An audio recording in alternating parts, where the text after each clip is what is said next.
guys, welcome to Take 254. I'm your host Sybil, and this video is gonna be a compilation in no particular order, a list of movies and shows I've been watching the past month. So I'm just gonna start the video with Swarm. This is a show on not HBO. Swarm is on Amazon Prime. I watched it on Monday, just binge watched the whole thing. It's starring Dominique Fishback. And I watched a couple of her films before. They were both on Netflix, but I just checked that one of the indie films that Dominique Fishback stars in that I watched, Night Comes On Netflix. It's an indie film about a troubled teen in the foster care system, and she's just trying to survive and be a big sister and take care of her younger sister and be a good example for her. I watched that and I thoroughly enjoyed it, and that was a while back. I want to say like 3-4 years ago I watched that. I checked again on Netflix to see if it's still there, and it's not there anymore, but it's a really good indie film starring Dominique Fishback. If you ever get a chance to get around to it, I recommend you watch it. And another movie that I watched with Dominique in it is Project Power with Jamie Foxx, and it's still on Netflix. So those are the two instances where I watched Dominique Fishback. And again, in Swarm, this lady is so talented, and I was shocked to find out that she's 31 years old. I just checked, did my Googles, and saw she's born in 1991, March 22nd. It's on Wikipedia. That's her age. She's 31. I mean, 31 is not old, but she looks so young. I thought she was in her early 20s. So yes, so again, she's back here in Swarm, and Swarm is very different from, well, the marketing for Swarm and all the trailers really created this whole sensation around, they marketed this thing as a spoof or like a parody on the Beehive and the craze around Beyonce, Queen Bee. She's the Queen Bee to the Beehive, and that's how they marketed this limited series, like it's gonna be about crazed fans, crazed fandoms, and that's what I was expecting going in. That's gonna be a parody or a kind of dark comedy about fandoms. But you realize quickly on that it's really different. That was really just a lot of sensationalism created around marketing the series.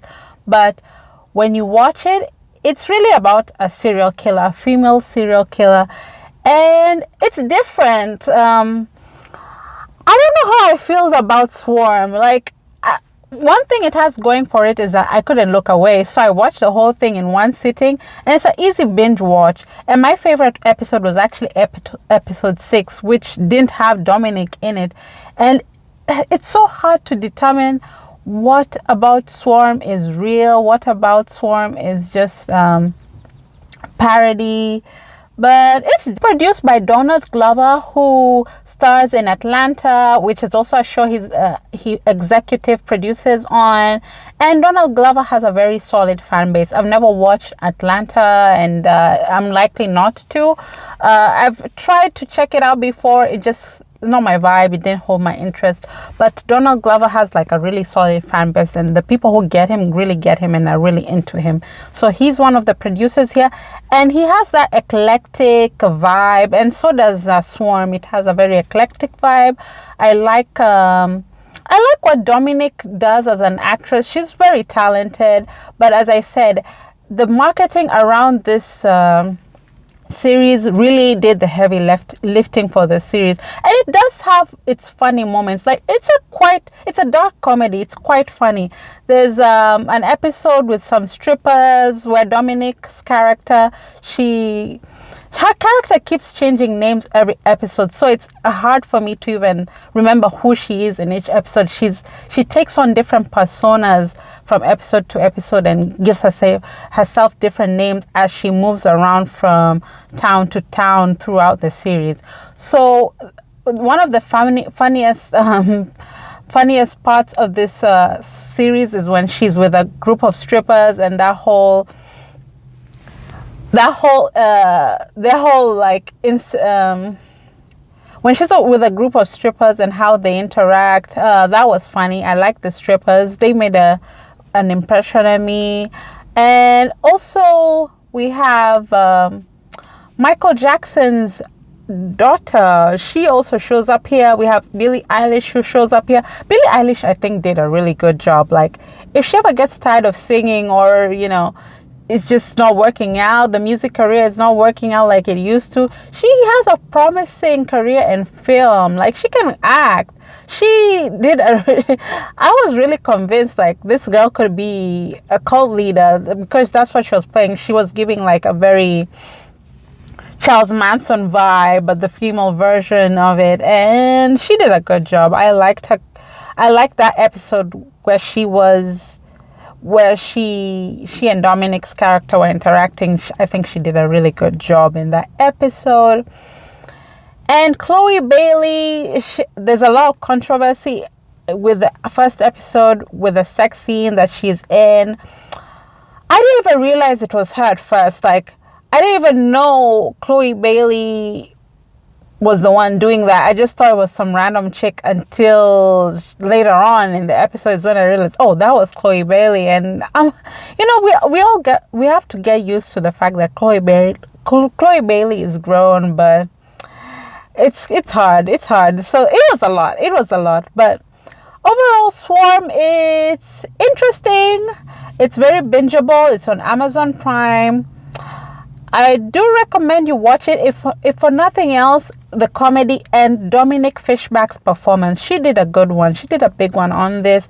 If she hasn't gotten like exposure and opportunities before with her other works, like on the Night Comes On indie movie that I really enjoy, I recommend you watch that again if you can find it. It was on Netflix a while ago, but they took it off. I checked, it's not there. But if those didn't get her onto the mainstream, onto everyone's, make her household name, I feel like Swarm will be the one to get her. If not Swarm itself, it will be like a launching pad for more opportunities. She's so talented. She did a good job on this. Do I need a season 2? No, I feel like it works best as a limited series. I thought it was gonna be a movie. I was shocked it's a series. I didn't expect it to be a series, but I feel like it did what it needed to do. Unless it did end in a way that they could come back for a season 2, but I don't want this to be like a 5-season long series. I don't think it's built for that. But maybe if they come with a season 2 just to tie up some loose ends to the story, that'll be fine. But even if they don't, I'm fine with it. Like, I don't really need it, nor do I think the story needs it. I think you can kind of make up your own conclusions as to where Dominic's character ended up.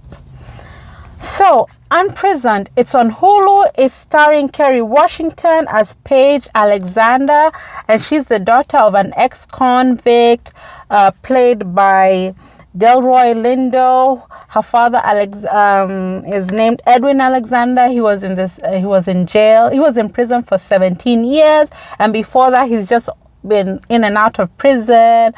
They do clarify it's because he used to be a drug dealer, pushing drugs, moving the drugs from state to state, and that's what got him booked and taken into prison.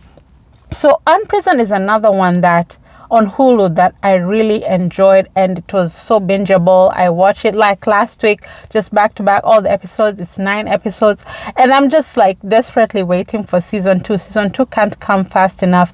And my favorite character was Paige's dad, Edwin Alexander, portrayed by Delroy Lindo. He's so charismatic, and this take on, we see stories about people who go to prison. We see stories about people who are in prison, but this story is so unique as someone who was in prison comes out and is trying to get rehabilitated back into society, and how that affects, members of his family, his friends, people who used to know him, and how much, life has passed him by, maybe resentments people have, and just, trying to get back. You've paid your debt to society, and now you're trying to just do right.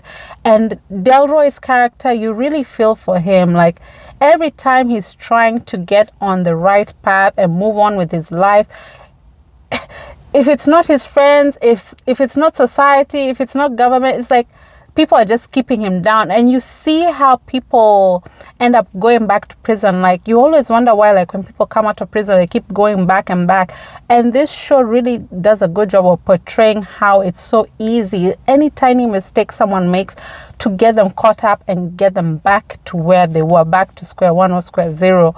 So I really love Unprisoned for that. And personally, it was really refreshing to see a black family drama. A lot of times when you have a black ensemble cast, it's a comedy, it's a sitcom, it has to have a lot of comedy in it. It was nice to see a show about black people that was more drama than comedy. Although something that I didn't like that they did is, like, they couldn't just let it be a full-on drama. They do have a gimmick in this show that they introduced on the first episode that I thought, like, okay, they're not going to keep doing it, but they do keep on doing it. Some people might like it, some people don't. I fall in the camp of the people who don't like this gimmick where they have, you'll see it, you should go and watch it, but I didn't. That's the only thing about Unprisoned that I didn't like. But Kerry Washington, she's great as Edwin's daughter, Paige, who, you know, has a lot of trauma, a lot of abandonment issues. She grew up in the foster system because her dad is in and out of prison, and then was in for 17 years and missed her whole childhood, basically. And we never see who her mom was, and we never get into that character. Like, well, who was her mom? Is she alive? Is she dead? Like, how did that go down with, you know, the relationship between Paige's father and the mom, and Paige and her mom. So I feel like that's what I would like to see explored in season 2, Paige and her mom, and what happened with that whole situation. I would like to see, you know, Edwin and him trying to just stay out of prison, you know, trying to avoid, you know, going back to jail. And Paige's son, I loved Paige's son as a character. He's also good. I like to see his father. We also didn't get to see him in season 1. She has a son that, you know, he's biracial, so I'd like to see that whole situation. And we have Marky Richardson. He was in Dear White People. He's a love interest to Kerry Washington's character.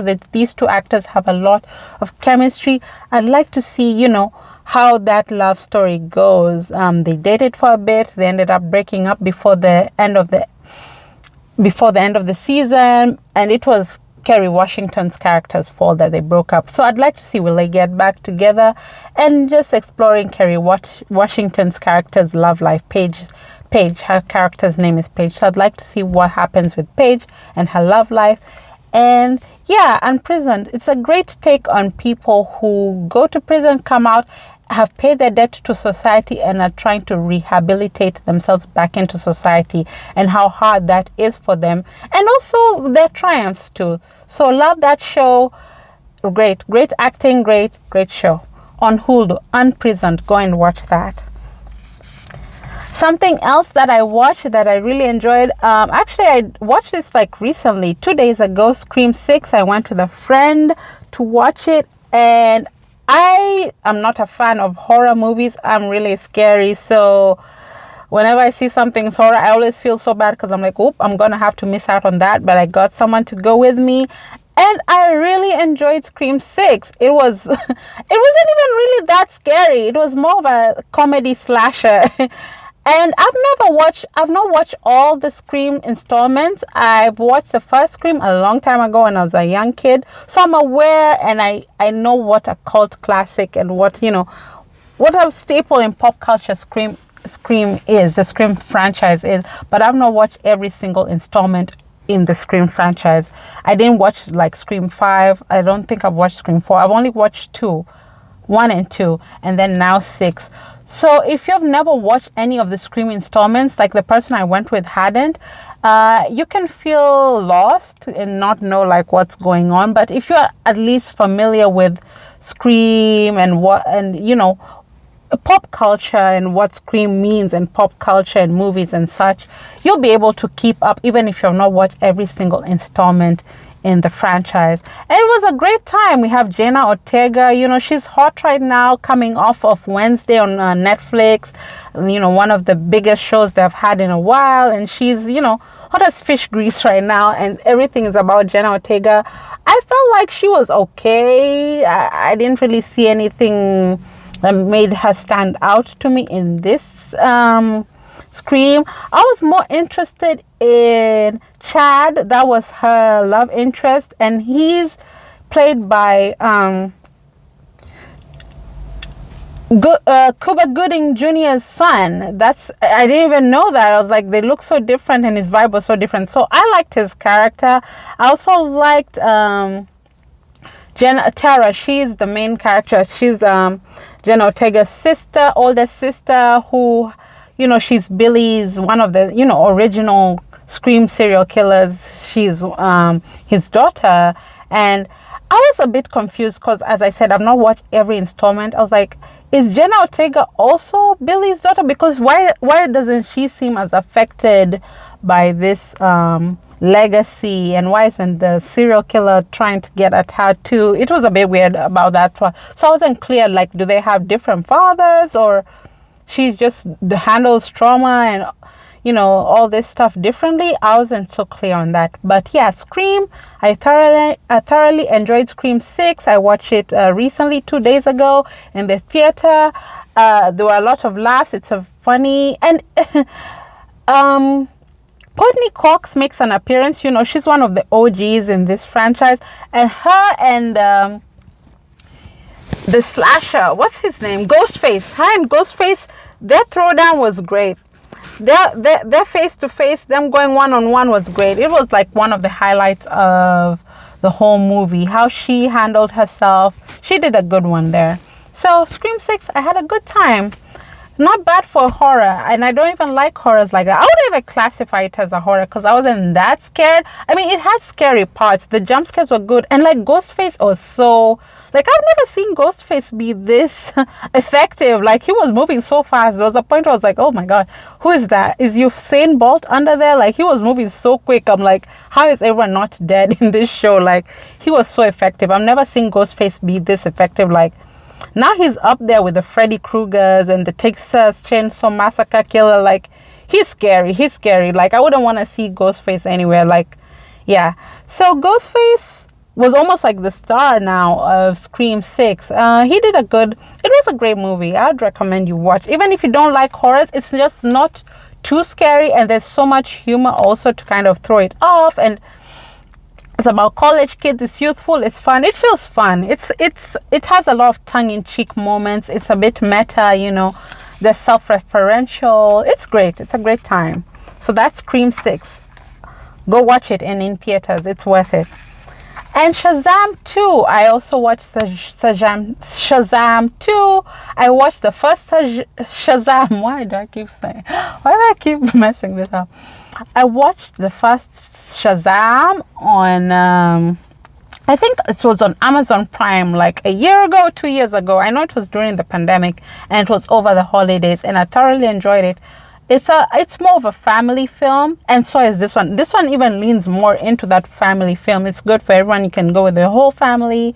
It's a lot of fun. I enjoyed it. I mean, right now with the whole Warner Brothers, DC universe, we don't know what's going on with it. So I feel like the poor performance in terms of, you know, money of the film is just because of what's going on in the DC universe and Warner Brothers and all that. But Shazam as a movie, it's a good movie. I'd recommend you watch it. It's just fun. It's great for the kids. It's funny. It has a lot of good messages, you know. Yeah, that's all I have to say with Shazam. I mean, he's a comic book character that's just not so well known. I've never read any of those comic books. I don't really know much of the lore behind Shazam. I just know, like, I really enjoyed the first film. I actually prefer the first film actually to this one. But this one was also great too, and I thoroughly enjoyed myself. I laughed. It was not too long. It was just the perfect, running time. Great for the whole family. Shazam 2. Then finally, The Last of Us, this series that I've been watching, and it's on HBO Max. It's, one of the biggest shows on HBO Max. It's based on a video game that I've never played, but the video game is also really big too, and it has its core fan base and people are really into it. And it's starring Pedro Pascal and Bella Ramsey as Joel and Ellie, who are the main characters. And it's about, a zombie, it's not a zombie apocalypse. It's a fungal apocalypse that basically turns, these people who get infected with the fungus into fungal zombies, I guess we can say that. And, I'm not really into zombie shows. I just find the whole apocalyptic, nihilistic thing, it's just not really my vibe. And The Last of Us, I guess if you were really into the video game, you would like it. Since my first introduction into The Last of Us was this show, for me, it was very beautiful, well acted, but I kept failing to see the motivation behind. It's like, what is the point of this show? That's the biggest hurdle I have with The Last of Us. I just kept feeling like it's pointless because it's so nihilistic. Like, it's a fungal infection. There's nothing you can do to treat it. Okay, Ellie has immunity. I think by now, this is really not really a spoiler because they say it's something they reveal in the first episode, so it's not really a spoiler. Ellie has an immunity, but is that even helpful at this point? Can they make a cure from this immunity that she has? But yeah, so it's a zombie show. I don't really know what the show is trying to say. I watch it mainly because I just kind of missed watching something from HBO on Sundays. I came from watching House of the Dragon that I liked. So this came in like to fill in that gap. We're in the drought, that Game of Thrones, House of Dragon drought. So I was like, okay, I'll just watch this to tide me over until 2024 when HBO finally releases season 2 of House of Dragon. So it was something I just watched to kind of pass time. But there were times where it would drop on Sunday and I wouldn't even watch the episode until Tuesday because there's just the show itself doesn't really have much hope. It's so dark, it's so nihilistic, it's so like fatalistic. So you, as an audience, it's not really fun to watch. It looks great. The cinematography is great. The landscape shots is so beautiful to see. The nature. It's a fungal apocalypse. So it has a lot of themes to do with the nature and looks so beautiful. But I just don't see the point of the show. It's just too fatalistic for me. And every time they would introduce a new character, they would die tragically. It was so depressing. I was like, what kind of appointment TV is this?